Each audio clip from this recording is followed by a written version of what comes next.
Hello and welcome. My name is Travis Major. I'm the Director of Graduate Admissions here at the Schar School of Policy and Government. It's my pleasure to give you some time with two of our faculty members, Professor Jack Goldstone and Professor Justin Gest.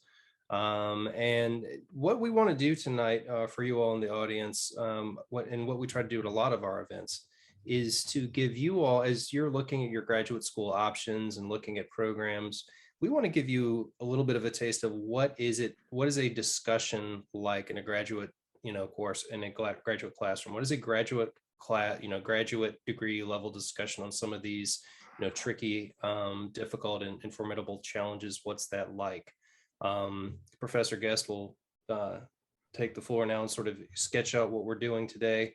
I'll help out a little bit with the questions that you guys have. If you do have questions, and we would like you to share your questions with us after we get rolling a bit, just put those in the chat and we'll try to get a bunch of those answered. And with that, it's my pleasure to introduce to you Professor Justin Gest. Thanks so much, Travis. Hi, everyone. Justin Gest. It's very nice to see you all, albeit virtually. We are here at this policy exchange to, as Travis said, just give you a taste of the degree programs here at the Schar School. I direct the MPP degree program, the Master's in Public Policy. But actually, we as faculty work as a team, and you'll be hearing from my colleague Jack Goldstone tonight, and we all teach a variety of students across a variety of the programs here at the Schar School. And this is a taste of what it's like, I think, in a graduate seminar, but also a taste of some of the expertise and a way of showcasing some of the expertise that we are able to collect here at the Schar School. So without any further ado, I want to introduce Jack, who's effectively our guest speaker. Jack is a really distinguished political sociologist. He's the Hazel professor here at the Schar School, and he has written too many books and too many articles for me to possibly recapitulate now. But you should know that he is an expert on the politics of demographic change and also revolutions. And he's really just one of the most internationally recognized political sociologists in the world today. And so it's really exciting to have Jack, because he's also on a writing leave, on a research leave right now. And so he's kind enough to join us to just share some of this with you and for the folks who are going to be watching this as a recording hereafter. So Jack, thanks so much for joining us. Yeah, it's a pleasure. All right, so without any further ado, I thought we'd just jump right to the good stuff. Jack is writing. You guys back at home may not know, but Jack is actually writing a major new book, and it's titled 10 Billion. And so, Jack, I wonder if you could start by just telling us a little bit about the significance of this very large number to the world and its implications for politics and public policy. Well, I wouldn't put too much weight on a specific number. And in fact, I'm playing with changing the title to 15 billion because the projections for population from Africa look like they've been too low, or they look that way to me. So probably the best scientific statement with full accuracy is to say that the projected population of the world in 2100 is somewhere between 7 billion and 15 billion people. And you might say, wow, that's a huge range. Doesn't it make an enormous difference?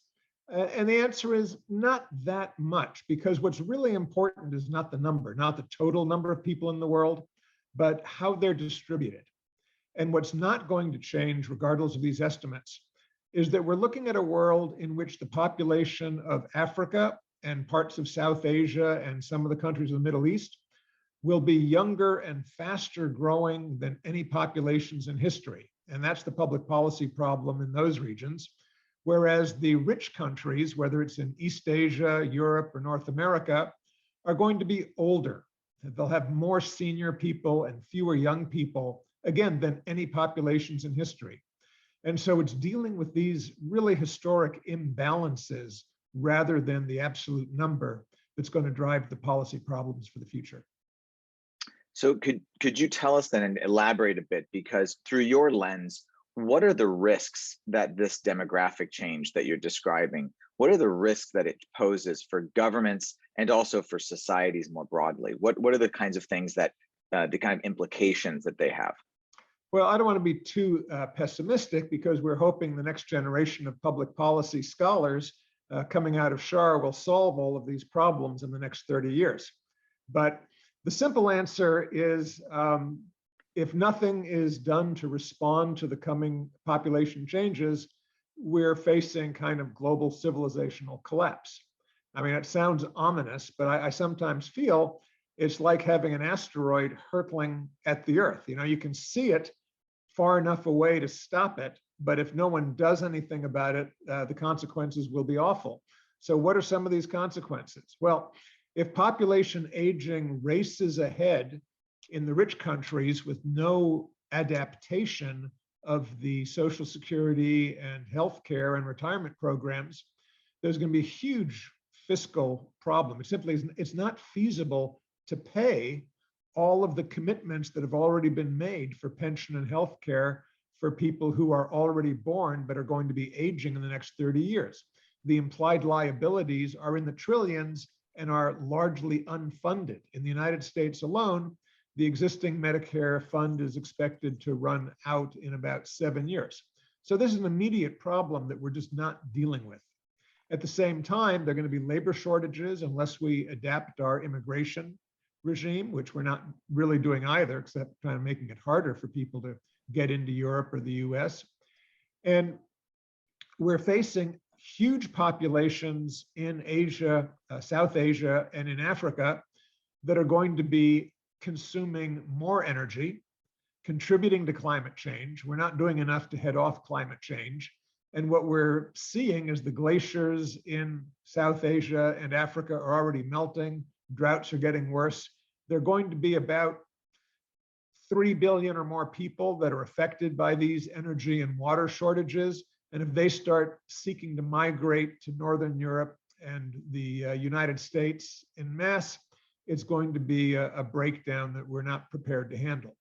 So a lot needs to be done to try and prepare us for a world in which some parts of the world are very, very young, other parts are very, very old. These trends will be getting worse. And there are ways, I think there are solutions for these issues, but if we don't solve them, the challenge, the policy risk is really that the rich countries will become poor, they'll be overwhelmed with refugees from the fast-growing countries, and civilization as we know it simply won't look like it does today. The whole world will look more like Lebanon. Yes, that is ominous. Let's talk a little bit about these solutions, though, because you do have solutions. Worst case shouldn't happen. That's right. That's right. And demography is such an interesting subject because in the public policy sphere, because outside of immigration, it features a number of dimensions that are largely beyond state control. I'm thinking like fertility rates, intermarriage, in some ways even life expectancy. The government can't tell you how to treat your body, largely. What can governments do to better manage demographic change? What choices can they make now with these long-term implications ahead of us? Yeah, well, you'd be surprised, Justin. The things that you mentioned are actually not beyond policy control at all. So for example, fertility, if it's high, can definitely be reduced by government action. I mean, in Iran, women had 6 children per family 30 years ago. Now it's down to 2. Mexico had 4 children per family in the 1980s. Now it's down to 2. That's a result of government planning, government policy. So fertility can certainly be reduced. It's much harder to raise fertility if women have entered careers in the workforce, but fertility can certainly be substantially reduced. And that, in fact, is the big challenge for high fertility countries today, to bring that number of children per family down from around 5 to something closer to 2 or 2.5. So that's definitely within the reach of policy. Can you talk a little bit about the techniques? What? Can you talk a little bit about the techniques, just to give a little bit of richness here, a little detail? Oh yeah, of course. Now, any public policy problem, people will tell you, is usually not solved with a single silver bullet solution. We're talking about complex social systems. So it takes kind of a combination of, let's say, at least 3 things to help reduce fertility. One is education for women, particularly high school education. A second is providing family planning that is affordable, widely available, and communicated in a friendly and supportive way. And the third is providing opportunities for women to work. Because if women are not working, they're at home where fulfillment through childbearing is usually the primary choice. But if women have opportunities to work outside the home, they have other ways of being of value to their families and getting a sense of self-worth without parenthood. So those three, education, family planning programs, and work opportunities for women, wherever they've all been employed together, they quickly lower fertility in families. Very interesting. And do you want to talk a little bit about maybe intermarriage and life expectancy as well? Yeah, intermarriage can simply be banned. We did it in the United States for most of our history. Marriage between African Americans and white Americans was illegal. Even in our state of Virginia here, it was illegal well into the 20th century. So, primitive societies, it sounds like, but even modern ones can have fairly strict rules. Now, it can be rules about cousin marriage. It can be, a ban on siblings, and the degree to which we encourage and support interracial marriage makes a difference to how comfortable people feel. And fortunately, I think in the United States, we've seen most of the cultural barriers to interracial marriage drop. You watch any commercial now on television, and you're likely to see a mixed race family appear in the ads selling you toasters or mattresses. No, it's really true. Of course, I mean, these are things that the government can try to control, but there's some, obviously bigger challenges, like you mentioned, raising fertility rates is sometimes a bigger challenge than reducing them. All of these challenges represent, I think, collective action challenges, collective action problems. And they have this very daunting multi-generational time horizon. And because of this, I think that governments struggle to communicate about and prepare populations for demographic change. It's not just a matter of PR. It's also the sort of short nature of electoral cycles, and where elected officials are actually incentivized in many cases to divide their populaces, to not put in unpopular policies that may challenge the sort of traditional family structure the way that you just described, and a variety of other things that may be viewed as bureaucratic overstretch. How can public officials and business leaders and civil society leaders, how can they soften the ground so that people can become more aware and sensitive to these demographic inevitabilities, this big asteroid hurtling towards Earth? Yeah. Well, as we've seen with issues of vaccination and the severity of COVID-19, the problem of finding effective ways to reach the public with sound policy information is a real challenge. And in fact, it's still a research challenge with people out there trying to figure out, how do you break through what people are accustomed to, or how do you overcome the noise of people spreading misinformation? I don't have a great answer for that yet myself.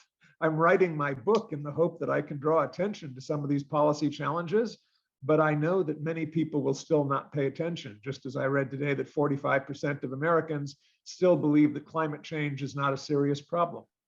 Now, ideally, we would have leaders start to tell people, this is a great country, but the population we had in the 1950s, which was very young, not a lot of old people, still half the population living in small towns and rural areas, that's gone. We don't live in that country anymore. We live in a country where the number of people over 60 is going to be equal or greater to the number of people under 15 within a generation. We live in a country now where the rural population is still shrinking and has been shrinking for 30, 40 years. So we need to deal with the society that our kids are going to live in and try and make that better for them, and not imagine that some of these institutions like Social Security and the government budget and the way we plan our work and retirement, the way we did those things 30, 40 years ago, we can never go back to that because we don't have the population we did. But doesn't mean we can't make things better in the future as long as we adapt to the population that we actually know we're going to have. So I think there are things that can be done, but boy, it's really hard competing for attention when you've got people worried about stagnating wages, climate change, pandemic disease. It's something where I hope a new generation is able to focus on multiple public policy challenges at once, because that's what we're facing. Do you think there's a model country out there that has actually anticipated demographic change and actually executed policies accordingly? Short answer, no. You can't point to anyone that's done everything right. It's impossible. But well, maybe not everything, but in the right direction. Yeah, look, you can point to a few countries that have done many things well. So, for example, Bangladesh has had a fabulous program of rural education and healthcare investment that has lowered fertility. And the result of these investments in education and family health is that Bangladesh, which was once famous as a basket case country, poorest country, they now have a higher per capita income than either India or Pakistan. Their growth has been strong and steady, even though their political system has had its flaws. And one of the reasons they were successful is this crazy thing. They knew their government didn't do things well, so they actually subcontracted their whole rural public health and family planning program to a publicly funded but separately run NGO development organization. And that NGO, which was very mission driven, has been a great success. So that's one example. You could also point to France and Sweden, who have done a lot to help sustain higher fertility for women by providing childcare at workplaces, generous family leave support, protection of jobs for women when they take a family leave. So there are examples of things that have been done right. Germany tied its retirement age to life expectancy. So there's certainly room for hope. Yeah, that's really interesting. And what's also interesting is that these are democracies. I wondered if there was like an autocrat's advantage here, because some of these, the policies, particularly some of the ones that you mentioned, require in some cases 20-year planning, which doesn't work very well with short electoral cycles. Is there an autocrat's advantage with these kinds of questions? I don't believe so. I think that autocrats in the modern world still have to worry about their popularity. It's no longer the case that they rule from a palace and the population doesn't know who's in charge. In this modern world of rapid communication, social media, even Vladimir Putin and Xi Jinping need to be aware of how their actions in office are seen. Now, they try and control the media very tightly for that reason. But China's not going to be able to keep it a secret that the major real estate companies are going under because people are buying houses and those deals are going to be affected. So I don't think there's an autocrat's advantage in a world where an autocrat has to still look at what's going to happen within the next 5 years that determines how elites that are working under me and how the broader population looks at me. Now, I've seen some autocrats do things. For example, Vladimir Putin, when he wanted to fight population decline in Russia, he banned alcohol sales after 8 p.m. And that actually increased life expectancy, one of those variables that you said is hard to affect. But it had a positive effect. But then the government started to run out of money because alcohol taxes were one of the main sources of revenue. So then they let alcohol sales go back to midnight and life expectancy dropped again. So autocrats, they can get away with certain things, but it's just not possible for them to really change people's demographic behavior in a way that's going to last for 20 or 30 years. I think democracies actually are better at that because they can influence the voluntary choices that people make. And if people choose something voluntarily, they're more likely to stay with it for the decade or two that's required to really change the population. There's some optimism. So far, I've been the one asking all the questions. We are very interested in questions from you all who have joined us live. I'm going to ask a couple more, but if you have some questions you want to ask me or Jack, feel free to put them into the chat box, and Travis is going to be collecting them for us. So Jack, I wanted to maybe turn your attention now to the United States. What do you see in your crystal ball for intergroup relations and social stability here? Well, like a lot of things that I see in my crystal ball, whether it's for climate or population, short-term bad, long-term, I hope better. So that is, in the short term, the United States is in one of those periods of backlash against immigration and the changes it's causing in population. We saw that in the 1920s when there was a backlash against immigration and the US adopted very restrictive anti-immigration laws.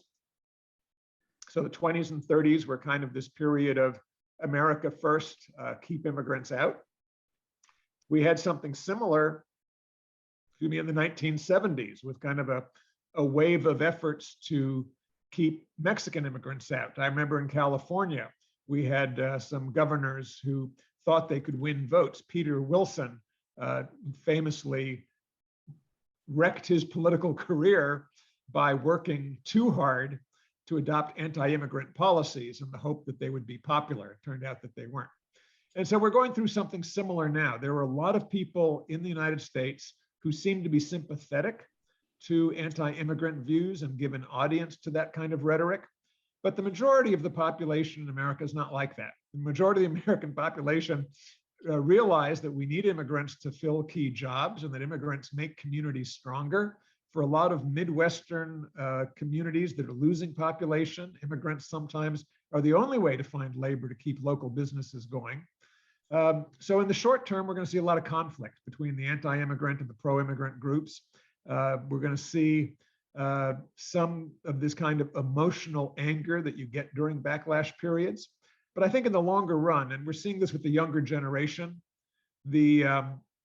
I think the hostility about immigration and racial intermarriage and these issues, it'll go the way of gay marriage, where people seem to think it was awful for a while, and then they realized, yeah, it's fine, it's no big deal. We can live with that.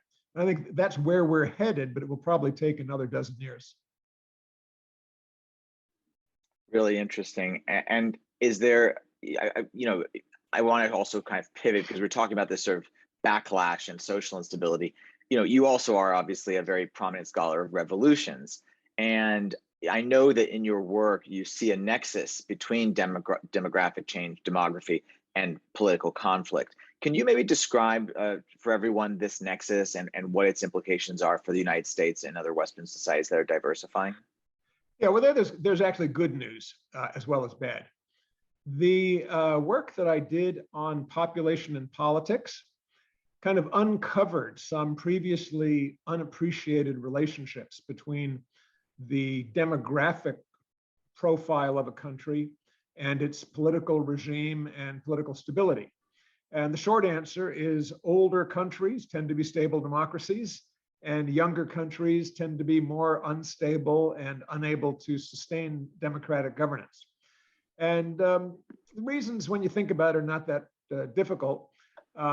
Generally, the richer, more mature societies have lots of people who are used to being autonomous and are invested in maintaining a status quo.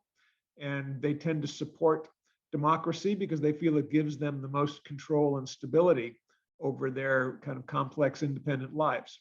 In a country that's poorer and more dependent on kind of kinship groups or identity groups, that is, most people are poor enough that they can't establish themselves with real independence and real voice. They depend on patronage, wealthy relatives, membership in a clan or tribe or a community with a caudillo of some sort. In those kind of societies, it's very hard to sustain democracy. It's easy to mobilize young people to support a particular leader or group of leaders, and the different caudillos and tribal and identity groups generally find themselves in conflict that cannot be resolved democratically because everybody supports their identity group, follows their leader. You either need the leaders to come together and make a deal, which we do occasionally see, something like that happened in Kenya, or the leaders end up fighting it out, and you end up with an unstable government and eventually autocracy. But the good news in all of this is that there's a very, very strong relationship between countries that have a median age of 35 or more and democratic governance. Something like 90%, maybe 93% of all countries in the world with a median age over 35 are consolidated democracies. The exceptions you can kind of count on your hand. They're Thailand, which was a democracy, just lost it recently. China, Belarus, which is undergoing a kind of contest. The Soviet Union, I'm sorry, not former Soviet Union, today Russian Federation.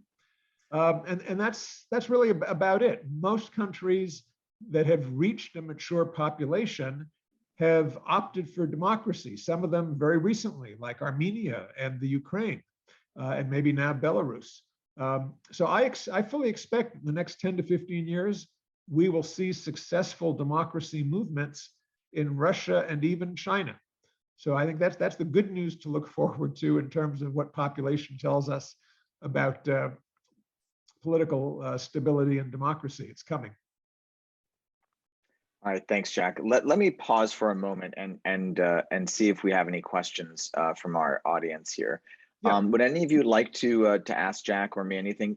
Your questions don't necessarily have to be about demography and immigration. You're very welcome to ask questions about the Schar School, the MPP program, anything that relates to the school. We're very happy to tackle as well.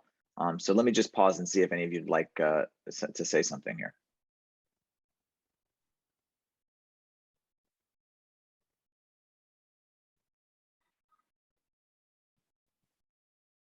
Well, certainly, if anyone would like to ask the question, you can put it in the chat. You can please feel free to unmute yourself and ask. I'll pitch one your way as we've talked about this subject.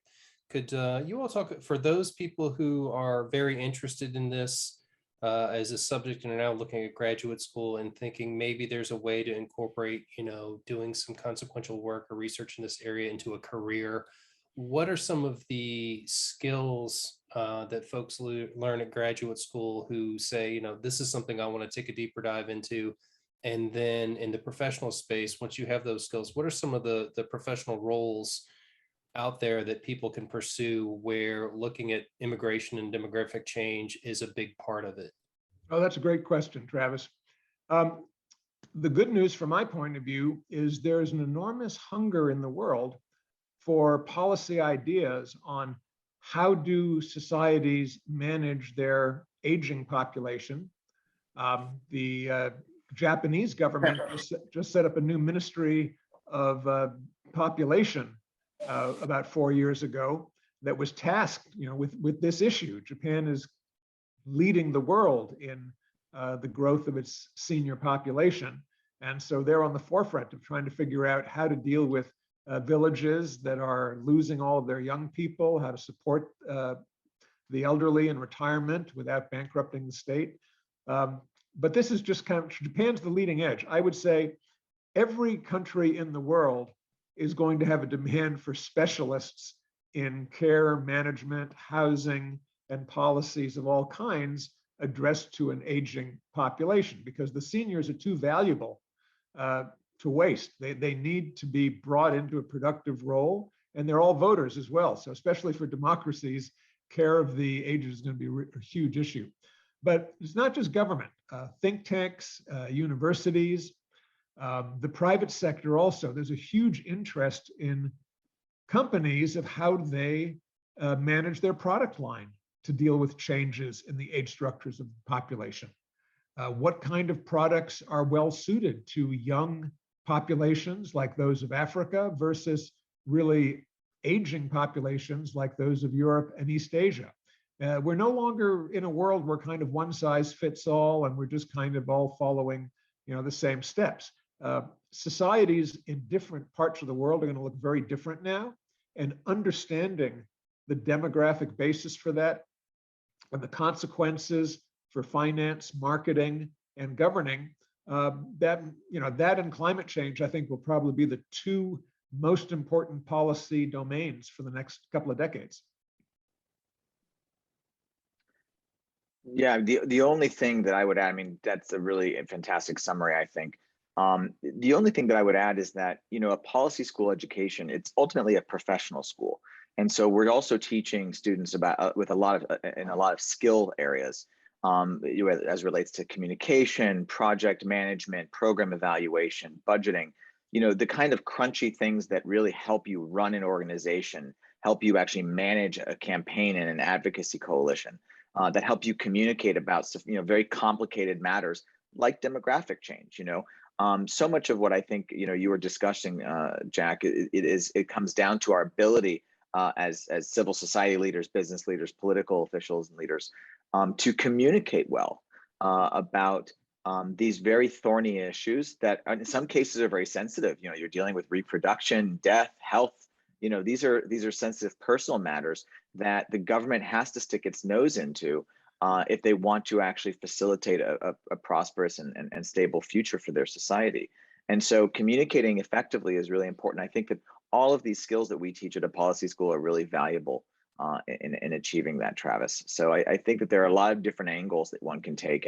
And one of the great things about the Schar School is that you have so much flexibility to pursue those things. We consider these things when we build our programs, and we want students to have some control and direction over what they're studying so that they can customize their learning experience.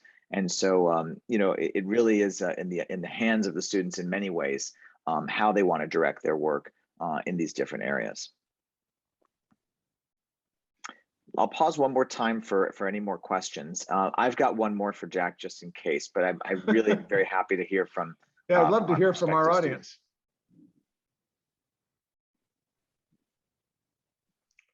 Any questions about the future or past? I'll do my best to try and give you some answer. Yeah, you guys should know that when you arrive, even if you don't have questions for Jack right now, Jack reads voraciously. So this guy has wider range in subject areas. I mean, I never ceases to amaze me the things that you know about Jack historically. Whether it's finance policy, it's just the range is always so wide. All right. Well, hearing nothing from our audience right now, I'll just close with a question about an area that I study very closely that's very near and dear to me about immigration, Jack.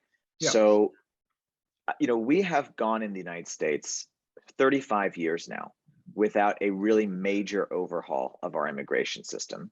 And if we're really critical, actually, it's been almost 50 years, really 55 years since the Immigration and Naturalization Act of 1965 really truly reoriented American immigration policy and set the tone for the system that we use today. There are some small policy changes, one in 1996 here and there, but generally speaking, we are looking at a system that is largely untouched by public policy, despite lots of people's best efforts for the last, more than half century. Have we already fallen behind, do you think? Where do you think America stands because of this sort of policy formaldehyde we've been soaking in thus far? Where does this leave us demographically because of these political trends in our stalemate over immigration? Yeah, well, policy formaldehyde is a nice way to put it. We've all been pickled and bottled in a sense. Now, part of that is because we had this great baby boom generation that came up through the 60s. And they thought, yeah, we're gonna take over the world and reshape it.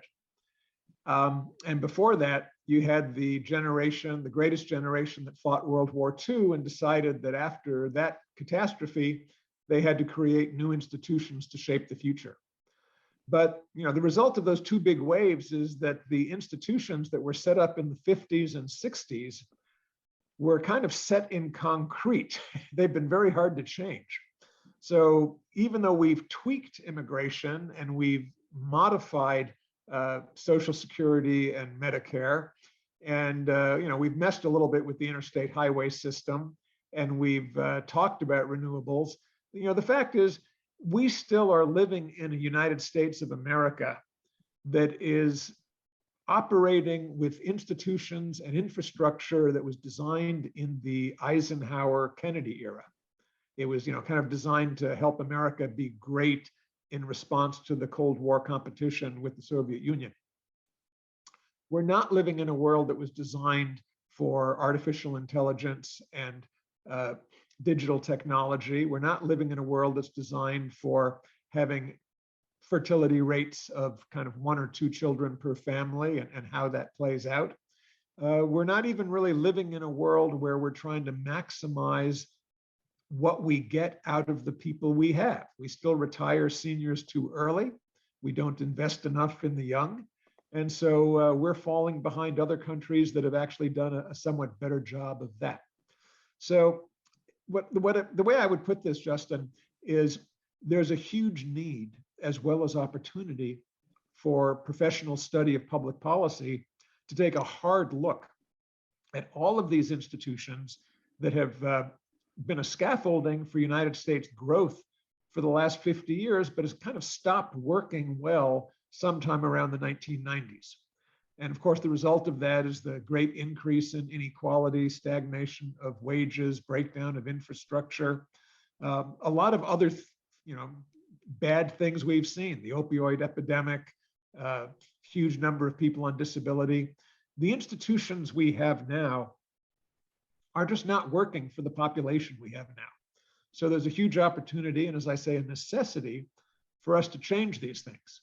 It'll be incremental. Like I say, in the short term, there's probably going to be more pain, more disorder, but we will adjust. We got through crises in the past, and I really do believe that in another 20 or 30 years, we'll kind of look back on the period we're in now, the way people in the 1960s kind of look back on World War II.